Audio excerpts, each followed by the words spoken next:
This is the best intro ever made in the world. Wednesday, the 14th of August 2013, and this is video entry number 6. Today my Uncle K went home as it was the end of his short stay here, and so we decided to make the most of his car and go somewhere far away and see some stuff. Before we did any of that, however, we went to this local candy shop that makes Japanese style candy. Candy that utilizes nuts and beans and things like that.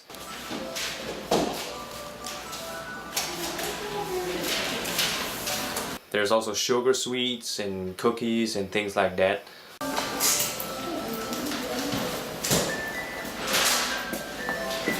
All with a certain Japanese ring to it. So once we were done buying our ticket to Diabetes 1 and 2, we went to the Wakayama Prefecture's Culture Hall, which is a place where any artist who is willing to do what it takes can get his work exhibited.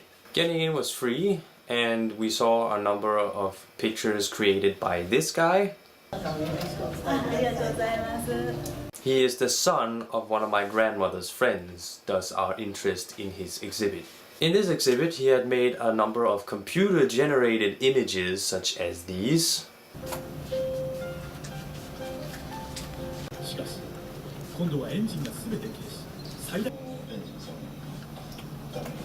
And I remember going into this exhibit thinking that computer-generated images aren't really art.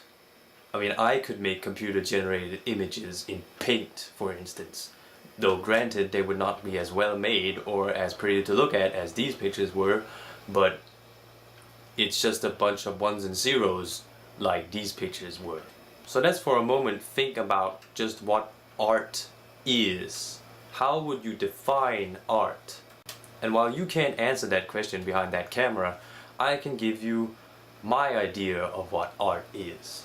Art isn't necessarily just something that's pretty to look at or amazingly hard to make, like Monet's pictures or Leonardo da Vinci's pictures.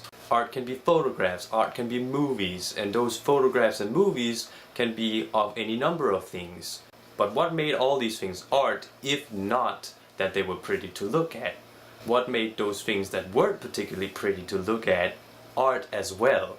For me, what made these things art was that they made me think perhaps more deeply about a certain subject, or perhaps seeing something from a different perspective. Thinking that and going in to see these computer-generated images, I still thought to myself that there was no way that these computer-generated images could really be moving art. I mean, this picture,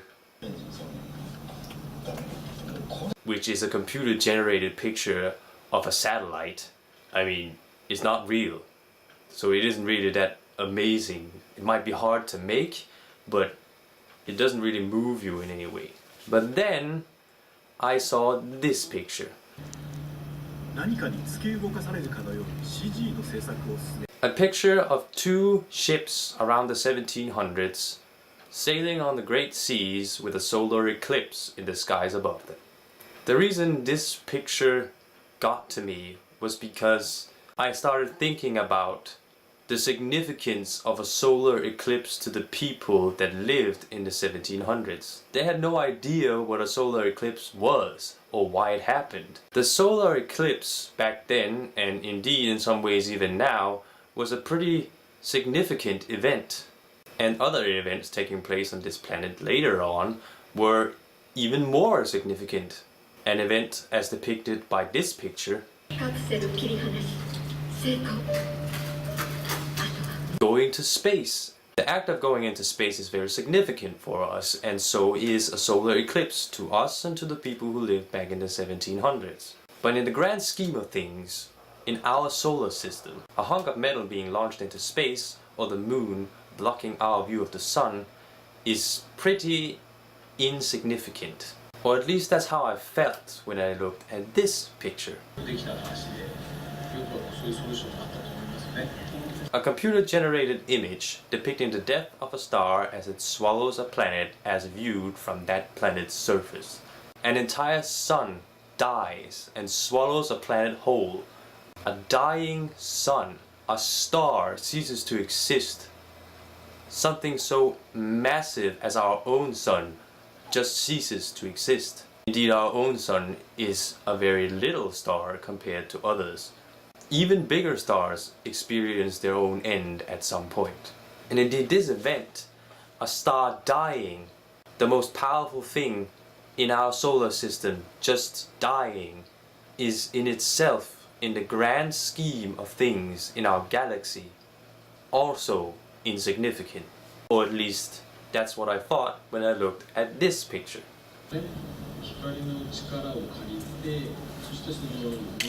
A computer-generated image of a galaxy, I assume it's our own, where every little glowing dot on the picture is a star, a potential solar system not too dissimilar from our own.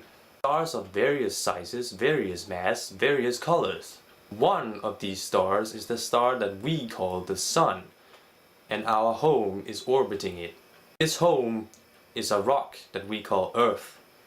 And on this Earth, amongst 7 billion other people, I exist. And you exist. But even our galaxy, even this humongous thing that contains so many solar systems, so many stars, even this galaxy, the Milky Way, is in the grand scheme of things, in the shadow of the universe, also insignificant. Or at least that's what I thought when I saw this picture.